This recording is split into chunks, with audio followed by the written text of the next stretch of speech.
mengaji versus mengkaji. Okay. Antara orang yang selalu popularkan ayat mengaji dan mengkaji ni Dr. Daniel Zainal Abidin lah. Yang tu antara yang familiar lah. Okay. Kenapa aku sebut dua perkataan tu? Satu mengaji. Bila aku baca buku ni, seruan untuk aku mengaji tu lebih banyak aku rasa sebab macam mana?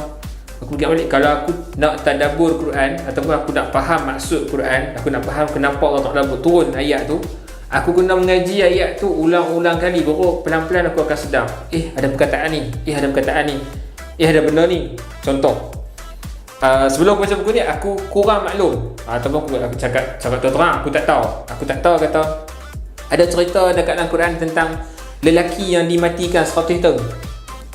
Aku tak tahu. So macam bila aku baca kat dalam buku ni, muka surat 33, terus dia pun surah Al-Baqarah, surah 2, lelaki yang dimatikan 100 tahun. Maksudnya aku kurang mengaji. Aku kena mengaji banyak lagi dan aku kena faham, aku kena ulang-ulang maksud ayat dan sebagainya. Baru aku tahu ada kisah-kisah yang mungkin aku tak jumpa sebelum ni. Okay, itu yang pertama. Daripada segi mengkaji, contoh, dekat dalam buku ni, muka surat 102, cerita pasal Nabi Ayub alaihi salam. Okay. Dalam ni tajuk dah muka surat 101, surah Al-Anbiya, surah yang ke-21, Nabi Ayub alaihi salam dan pencemaran Israiliyat. Israiliyat lah. Okey. Actually ada definisi Israiliyat tu apa dia? Nasraniyat tu apa dia?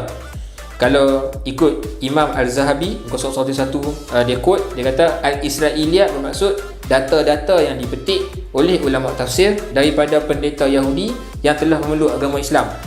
Okey. Dalam muka surat 102 dibawakan cerita dekat sini, penulis buat turun lah, berkira ceritakan, tulis dekat sini. Contoh Israiliyat yang popular adalah kisah Nabi Ayub AS yang diriwayatkan bahawa baginda AS ditimpa kesakitan sehingga busuk tubuhnya.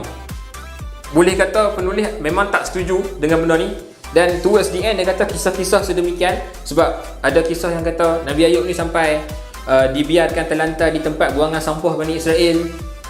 Dia buat main serta-serta tu, dan penulis kata kisah-kisah sedemikian yang telah dikaitkan dengan Nabi Ayub AS adalah batil dan ia merupakan rekaan daripada Yahudi. And happen to be aku beli satu jenis buku lah, ensiklopedia para nabi. Macam mana boleh tengok kat sini. Okay. Aku buka dalam buku ni, aku buka ensiklopedia ni dan aku check muka surat 346. Dia daripada 346 sampai 355 cerita pasal Nabi Ayub. 10 muka surat dalam buku ni. Aku quote daripada muka surat 347.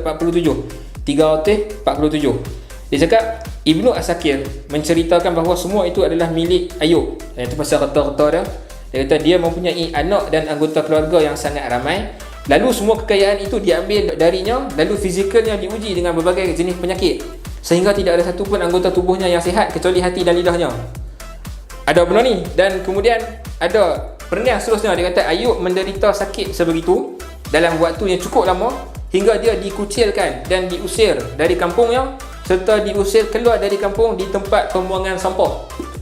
Dalam buku ni dia cakap exactly benda yang buku yang kita tengah discuss ni, kisah-kisah Quran ni. Buku kisah-kisah Quran kata yang tu Israiliyat ciptaan Yahudi, tapi dekat dalam buku ensiklopedia ni dia habaq kisah exactly, dia kata satu sahih. Kenapa dia kata sahih? Dalam buku ni dia habaq dekat luar sekali, dia kata berdasarkan sumber-sumber yang autentik, sahih dan dapat dipertanggungjawabkan, yakni daripada Al-Quran dan hadis-hadis serta asal-asal yang sahih. So benda ni bagi aku satu spark untuk mengkaji lagi mana satu yang betul. Adakah dakwaan kisah Israiliyat tu betul ataupun sebenarnya kisah Israiliyat tu salah? Cuba juga aku refer dengan asatizah.